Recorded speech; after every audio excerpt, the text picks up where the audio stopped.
ડીસાના નગરપાલિકાના કર્મચારીઓ કુંભકર્ણની નિંદ્રામાંથી જાગ્યા। ડીસા નગરપાલિકાના અધિકારીઓ કુંભકર્ણની નિંદ્રામાંથી જાગ્યા। ડીસા શહેરની ગવાડી વિસ્તારમાં આવેલી વાસ મટનની દુકાનોને હાજરીઓ સીલ મારવાની કામગીરી હાથ ધરાઈ। પોલીસ સાથે નીકળેલી નગરપાલિકા વિસ્તારમાં ગવાડી વિસ્તારમાં પહોંચી ત્યારે લોકોના ત્રણેય ટોળે ઘટના સ્થળે ઉમટી પડ્યા હતા। ડીસા શહેરના ગવાડી વિસ્તારમાં છેલ્લા કેટલાક સમયથી માંસ મટનની હાટડીઓ અને ઈંડા આમલેટ લારીઓ ગેરકાયદેસર રીતે ધમધમી રહ્યા હોય।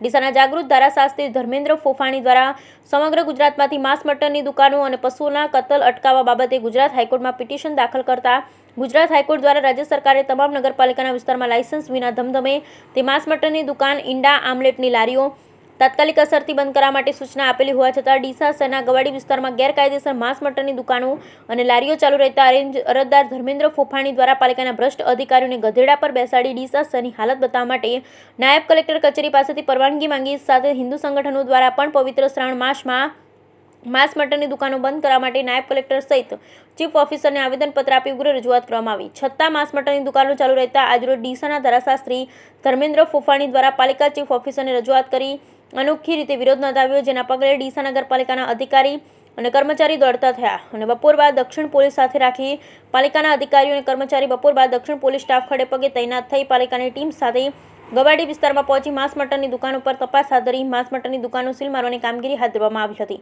ઉલ્લેખનીય છે કે નગરપાલિકા અને પોલીસ સાથે મળી ડીસાનગર વિસ્તારમાંથી ગેરકાયદેસર માંસ મટનની દુકાનો બંધ કરાવી સીલ મારવામાં આવ્યા હતા, જેના પગલે ગવાડી વિસ્તારમાં માંસ મટનની દુકાનો ટપોટપ બંધ કરી ફરાર થઈ ગયા હતા। નગરપાલિકા દ્વારા હાલમાં અરજદારે આંદોલન કરવાની મોકૂફ રાખવામાં આવી છે। બ્યુરો રિપોર્ટ બ્રઠક, ડીસા, બનાસકાંઠા।